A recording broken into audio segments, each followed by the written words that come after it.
اور دنیا میں آنے کے بعد ہم نے اس وعدے کو بھلا دیا۔ ناظرین، ہمیں دوبارہ سے اس وعدے پہ عمل درآمد کرنا ہوگا اور دوبارہ سے پورے دین کو اختیار کرنا ہوگا، اپنی زندگی کے اندر اسلام کو کامل طور پر داخل کرنا ہوگا۔ قرآن کہتا ہے یا ایھا الذین آمنوا ادخلوا فی السلم کافہ، اے ایمان والو اسلام کے اندر کامل طور پر داخل ہو جاؤ، کامل طور پر۔ آج جو ہے وہ اسلام یعنی اس کی بعض چیزیں ہمارے درمیان ہیں، بعض چیزیں نہیں ہیں۔ کوئی شخص نماز پڑھتا ہے تو روزے نہیں رکھتا، کوئی روزے رکھتا ہے نماز نہیں پڑھتا، کوئی نماز بھی پڑھتا ہے روزے بھی رکھتا ہے لیکن زکوٰۃ نہیں دیتا، کوئی آدمی زکوٰۃ دیتا ہے تو حج نہیں کرتا، کوئی آدمی حج کرتا ہے تو جو ہے اس کے بعد جو ہے وہ حج کرنے کے بعد ملاوٹ نہیں چھوڑتا، جھوٹ دینا نہیں چھوڑتا۔ اندازہ کریں کہ اس وقت کے اندر جب مسلمانوں پر ایک برا حال آیا ہوا ہے، ہر مسلمان پریشانی کے اندر ہے، لیکن بعض ایسے انسان بھی ہیں جن کو اللہ کہتا ہے کہ یہ انسان نہیں بلکہ یہ شیاطین بن چکے ہیں، کیونکہ انسان بھی جب شیاطین والی زندگی گزارتا ہے تو گزارتے گزارتے پھر وہ انسانوں کے رتبے سے گر کر وہ شیطان بن جاتا ہے۔ قرآن کہتا ہے وَكَذَلِكَ جَعَلْنَا لِكُلِّ نَبِيٍّ عَدُوًّا شَيَاطِينَ الْإِنسِ وَالْجِنِّ، کہ ہم نے ہر نبی کے لیے جو ہے وہ دشمن رکھے شیاطین الانس والجن، یعنی جنوں سے بھی شیاطین اور انسانوں میں سے بھی شیاطین۔ جیسے ہم سورہ والناس پڑھتے ہیں تو اس کے اندر اللہ رب العزت نے ہمیں حکم دیا من الجنۃ والناس، کہ لوگوں سے بھی پناہ مانگو اور جنات سے بھی پناہ مانگو۔ انشاءاللہ ہم اپنی اس پوری گفتگو کو پورے پروگرام میں جاری رکھیں گے۔ ہمارے ساتھ دیکھتے ہیں کہ آج کے پروگرام کے پہلے کالر کون ہیں۔ السلام علیکم ورحمۃ اللہ وبرکاتہ۔ السلام علیکم۔ السلام علیکم۔ السلام علیکم۔ وعلیکم السلام۔ جی میری بہن۔ السلام علیکم بھائی مجھے آپ سے پرابلم پوچھنی تھی۔ جی بھائی مسئلہ یہ ہے کہ مطلب جو سرٹن ڈیز ہوتے ہیں نا ایوری منتھ، جی وہ مطلب میں نے اس دن بھی آپ کے پروگرام میں کسی نے پوچھا تھا تو آپ نے اس کو جواب دیا تھا، لیکن I couldn't understand what you were saying۔ ٹھیک ہے۔ تو دراصل وہ ہوتا ہے کہ I mean they last for 16 to 18 days۔ ٹھیک ہے۔ And sometimes they get heavy and sometimes they slow down۔ G And I mean سمجھ نہیں آتی ہے کہ آپ نماز پڑھنا چاہتے ہیں تو لیکن آپ کس مطلب شریعت میں اس کا اللہ تعالیٰ کا کیا مطلب حکم ہے؟ ٹھیک ہے میری بہن۔ تو ایک بھائی میں نے آپ سے ایک اور کویشچن کرنا ہے کہ بھائی اگر if you in your certain days and you can't read نماز in the طاق راتوں میں تو I mean in which ways can you pray and اگر آپ تسبیح کرتے ہیں تو آپ تسبیح کے ساتھ تسبیح کریں کہ آپ اپنی فنگرز پہ کریں، آپ کو وضو کرنے کی ضرورت ہے، مطلب آپ کیا پڑھ سکتے ہیں؟ تو آپ مجھے یہ پلیز ذرا تفصیل سے بتا دیں۔ جی انشاءاللہ میری بہن میں تفصیل سے بتاؤں گا آپ کو۔ تھینک یو بھائی، آپ پلیز یہ جو سرٹن ڈیز کا بھی پرابلم ہے جی میں انشاءاللہ بتاتا ہوں۔ بہت شکریہ جی آپ کی کال کرنے کا، جزاک اللہ۔ اچھا میں پہلے بھی کافی دفعہ اس موضوع پہ گفتگو کر چکا ہوں۔ میں نے پہلے بھی عرض کیا ہے کہ بہتر یہ ہوتا ہے کہ اپنے قریبی کوئی بڑا عالم ہو، اس سے پردے میں رہ کر اس قسم کے مسائل کو حل کر لیا جائے، یا کوئی عالمہ ہو تو اس سے گفتگو کر لی جائے۔ لیکن میری بہن نے چلیں سوال پوچھا ہے تو میں بتاتا ہوں کہ دیکھیں میں نے پہلے بھی عرض کیا ہے کہ جو پیریڈز کے ایام ہوتے ہیں ان کی زیادہ سے زیادہ مدت 10 دن ہوتی ہے اور کم سے کم جو ہے وہ 3 دن ہوتی ہے۔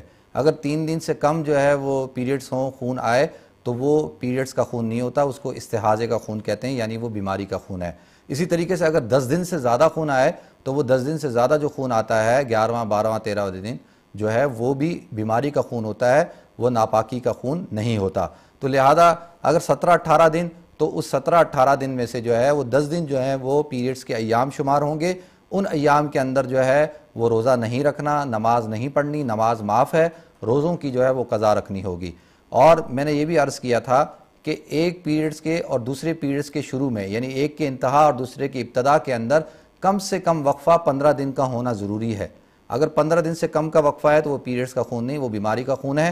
اب جب وہ بیماری کا ہے تو لہٰذا اس کا حکم جو ہے وہ اس طرح سے ہے جیسے معذور کا حکم ہوتا ہے۔ معذور کا حکم کس طرح سے؟ جب بھی آپ نماز پڑھنے کا ارادہ کریں تو آپ جو ہے پاک صاف کپڑے پہن لیں اور وضو کر لیں، اور وضو کرنے کے بعد پاک صاف کپڑے پہن کر اور جو ہے آپ وہ نماز پڑھ لیں۔ اب اس دوران اگر جو ہے وہ بالکل ہی وقفہ نہیں ہوتا اور جو ہے خون جاری رہتا ہے تو پھر بھی جو ہے وہ آپ کی نماز ہو جائے گی، اور جو ہے اللہ رب العزت اس کو قبولیت عطا فرمائیں گے، کیونکہ اللہ کہتے ہیں لا یکلف اللہ نفسا الا وسعہا، ہم نے کسی بھی نفس کو مکلف نہیں بنایا مگر اس کی طاقت کے بقدر.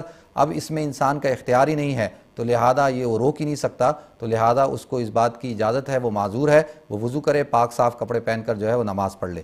پھر دوسرا سوال آپ نے پوچھا کہ اگر کسی کو ایام مخصوصہ ہوں اور وہ ان راتوں کے اندر, یعنی جو بڑی ایام ابھی جو دن چل رہے ہیں, آخری عشرہ چل رہا ہے, اور جو اس عشرے کے اندر کوئی میری بہن جو ہے وہ ان ایام کے اندر جو ہے وہ ناپاک ہو جاتی ہے, تو وہ اب کیا کرے؟ تو اس کے لیے دیکھیں یہ حکم ہے کہ جیسی فجر کی نماز کا وقت ہو تو وہ بیٹھ جائے, اور بیٹھنے کے بعد ذکر اذکار کرے, سوئم کلمے کا ذکر کرے, کلمہ استغفار, کلمہ طیبہ, اور جو ہے درود شریف کا ذکر کرے. اور اسی طرح ظہر کا وقت ہو تو ظہر کے وقت میں بیٹھ جائے, ذکر اذکار کرے, عصر کے وقت میں بیٹھ کر ذکر اذکار کرے, مغرب میں, عشاء میں, اور رات کو بھی بیٹھ کر چلتے پھرتے جو ہے وہ ذکر اذکار کرے اور دعائیں کرے, اللہ رب العزت سے مانگے, اور تو انشاءاللہ اللہ رب العزت اس کو وہی ثواب عطا فرمائیں گے جو ایک صحیح آدمی جب عبادت کرتا ہے, وہی ثواب اللہ رب العزت اس کو عطا فرمائیں گے انشاءاللہ. امید کرتے ہیں جی آپ کے سوالوں کے جواب ہو گئے ہوں گے. ناظرین ایک اور کال لیتے ہیں. السلام علیکم. السلام علیکم. وعلیکم السلام ورحمۃ اللہ وبرکاتہ. جی میری بہن. جی میں پہلے تو یہ کہنا چاہتی کہ آپ کا پروگرام ماشاءاللہ بہت اچھا ہے, ہم بہت انجوائے کرتے ہیں. ایک بات عرض کروں بہن, میں انجوائے نہ کیا کریں, یہ عمل کرنے کے لیے ہے تاکہ ہم سنیں, ہم عمل کریں تاکہ ہماری زندگیاں بدلیں. ٹھیک ہے میری بہن, برا تو نہیں مانا آپ نے میری بات کا؟ جی میں نے 3-4 سوال پوچھنے تھے زکوٰۃ کے متعلق. پہلا میرا سوال یہ ہے کہ جو بچوں کے پیسے ہوتے ہیں جیسے چائلڈ بینیفٹ وغیرہ ملتا ہے گورنمنٹ سے, اور جو ہم بھی پیسے ان کے اکاؤنٹ میں ڈالتے ہیں اور سونا وغیرہ جو ہم انہیں دیتے ہیں, تو ان پہ کیا زکوٰۃ ہمیں دینی پڑے گی؟ کیونکہ وہ تو ان کے ہیں, وہ تو ہم مطلب ٹچ نہیں کریں گے, خرچ نہیں کریں گے. دوسرا میرا سوال یہ ہے کہ جو زکوٰۃ کا مجھے کیلکولیشن کا تھوڑا کنفیوژن ہو رہا ہے کہ جو پیسے میرے پاس ابھی موجود ہیں ان پہ زکوٰۃ ہے کہ جو میں نے مطلب دوران پچھلے سال جو میں نے کمائے ہیں لیکن وہ خرچ ہو گئے, مطلب جو خرچ ہو گئے ان پہ بھی کیلکولیٹ کرنا پڑے گا کتنے آئے تھے, اور پھر اس پہ ٹوٹل, یا جو ابھی موجود ہیں ان پہ زکوٰۃ دینی پڑے گی. اور تیسرا میرا سوال تھا کہ میں نے کسی سے ادھار لیا تھا 100 پاؤنڈ, اور میرے پاس ابھی 100 پاؤنڈ ہیں, میں ان کو دے سکتی ہوں قرضہ اپنا اتارنے کے لیے, لیکن ابھی مجھے زکوٰۃ بھی دینی ہے, تو کیا میں وہ پہلے 100 پاؤنڈ انہیں دے دوں پھر کیلکولیٹ کروں کہ میری زکوٰۃ کتنی بنتی ہے, یا وہ 100 پاؤنڈ انکلوڈ کر لوں اپنی زکوٰۃ میں؟ ٹھیک ہے, میں عرض کرتا ہوں. جی شکریہ, بہت بہت بہت شکریہ میری بہن, اللہ حافظ. ایک اور کال لیتے ہیں. السلام علیکم. السلام علیکم. جی وعلیکم السلام ورحمۃ اللہ. مفتی صاحب ایک کوشچن آپ سے یہ پوچھنا تھا مجھے کہ یہ رمضان کے مہینے اوبیسلی جب ہم روزہ رکھتے ہیں تو مطلب یہ جیسے کبھی کبھی بارش ہوتی ہے جی, تو ہم لوگ کبھی مطلب اگر مثال کے طور پہ بازار جا رہے ہوں تو باہر بارش ہو رہی ہوتی ہے تو اس پہ منہ پہ کافی چھینٹے پڑتے ہیں بارش کے, ان کا کیا مطلب حکم ہوتا ہے کہ مثال کے طور پہ آپ کے اندر نہ چلے جائیں, یا مطلب آپ کم از کم ہر وقت پھر منہ تو صاف نہیں کر سکتے, ان کا کیا حکم ہوگا؟ ٹھیک ہے. اور دوسرا کویشچن میرا یہ ہے کہ یہ جیسے اکثر ہے نا کہ اسلام میں کہا جاتا ہے کہ یہ جی 4 schools آف تھاٹ ہیں, امام شافعی کے, امام احمد وغیرہ جو ہیں, ان میں ان کے حکم کبھی کبھی مختلف لگتے ہیں, ان میں کس کو ماننا چاہیے اور کیا مطلب انسان کیا فالو کرے, یہ اس کا تھوڑا سا بتا دیں. ٹھیک ہے, میں بتاتا ہوں. مطلب ان میں بہت شکریہ آپ کی کال کرنے کا. شکریہ. اچھا جی, ایک اور کال لیتے ہیں انشاءاللہ. السلام علیکم.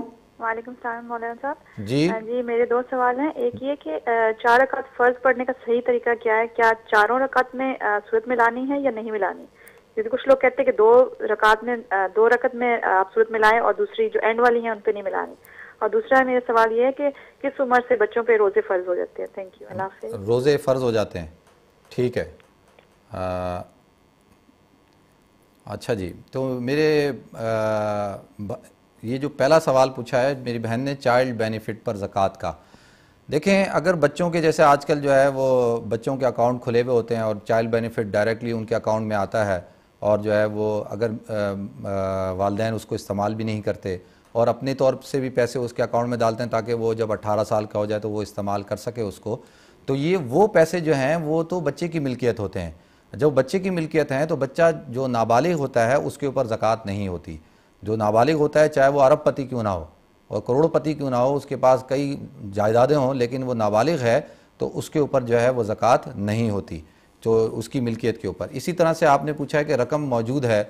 دیکھیں مثال کے طور پر ایک شخص کے پاس ابھی 5000 پاؤنڈ ہے سال کے شروع کے اندر پہلی شوال کو, اور جو ہے وہ اب 30 یعنی سال پورا ہونے سے پہلے دوسرے سال شوال کی پہلی تاریخ سے پہلے اب بیچ کے اندر جو ہے وہ 5000 کبھی 7000 ہو جاتے ہیں، کبھی 4000 ہو جاتے ہیں، کبھی 8000 ہو جاتے ہیں، کبھی 9000 ہو جاتے ہیں، کبھی 3000 ہو جاتے ہیں.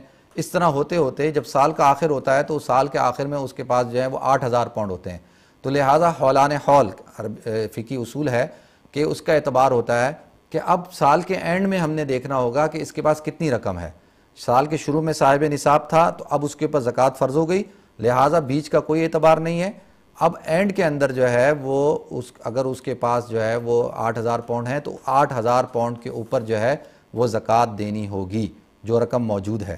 پھر تیسرا سوال آپ نے پوچھا ہے کہ جو ادھار لیا ہوا ہے، فار ایگزامپل کسی سے 100 پاؤنڈ آپ کہہ رہی ہیں ادھار لیا ہوا ہے، تو پہلے آپ وہ 100 پاؤنڈ ادا کریں اور ادا کرنے کے بعد پھر رقم کے اندر جو پیسے ہیں اس کے اندر سے پھر زکوٰۃ ادا کریں. اور بہتر یہ ہے کہ پہلے جو ہے وہ ایک حقوق العباد ہے کہ آپ نے جو کسی سے قرض لیا ہے پہلے وہ قرض ادا کریں. ایک شریف آدمی پہلے انسان کا قرض ادا کرتا ہے اور پھر اس سے زیادہ شریف آدمی اللہ کا قرض بھی ادا کرتا ہے، یعنی زکوٰۃ ادا کرتا ہے.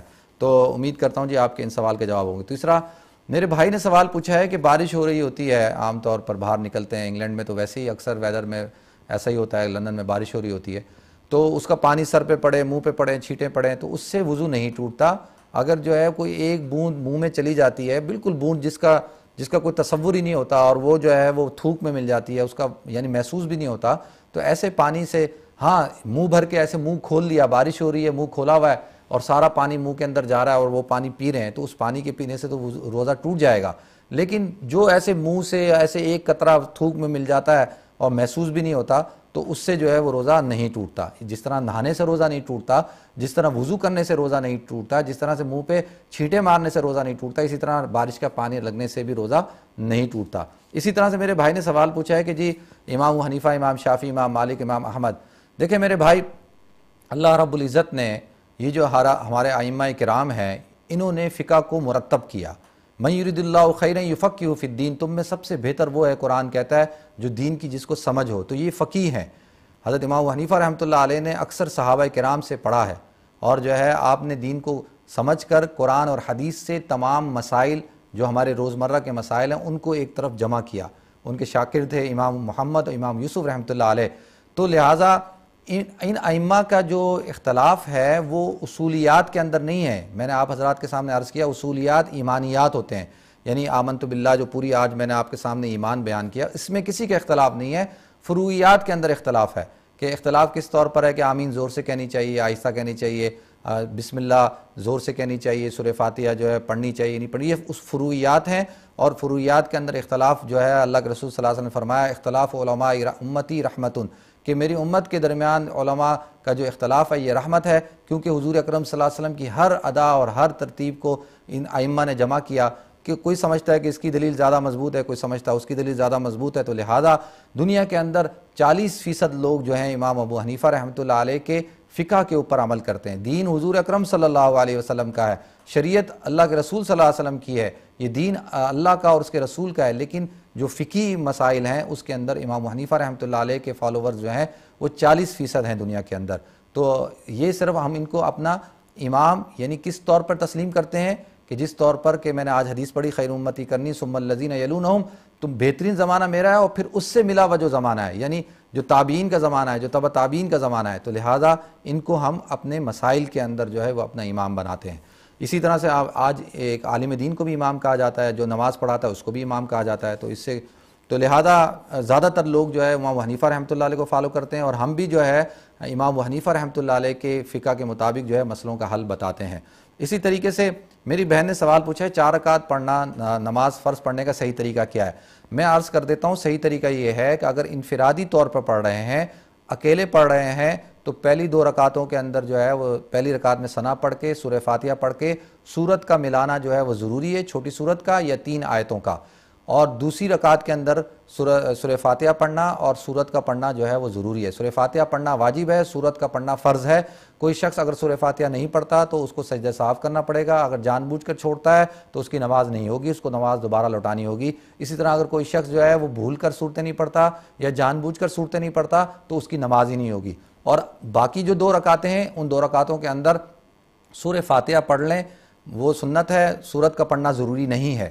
اگر کوئی شخص سورہ فاتحہ نہیں بھی پڑھتا، صرف کھڑے ہو کے ذکر کر لیتا ہے، 3 دفعہ سبحان اللہ پڑھ لیتا ہے، تو پھر بھی جو ہے اس کی نماز ہو جاتی ہے۔ پہلی 2 رکعتوں کے اندر سورہ فاتحہ کا پڑھنا واجب ہے اور صورتوں کا ملانا جو ہے وہ فرض ہے۔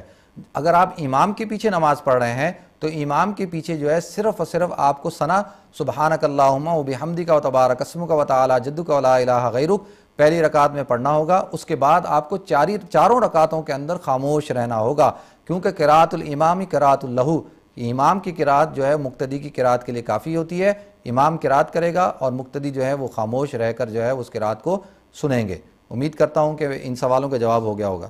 ایک کال لے لیتے ہیں، انشاءاللہ جواب دیتے ہیں انشاءاللہ۔ کال سے پہلے انشاءاللہ مختصر سے بریک کی طرف جاتے ہیں، انشاءاللہ بریک کے بعد حاضر ہوتے ہیں۔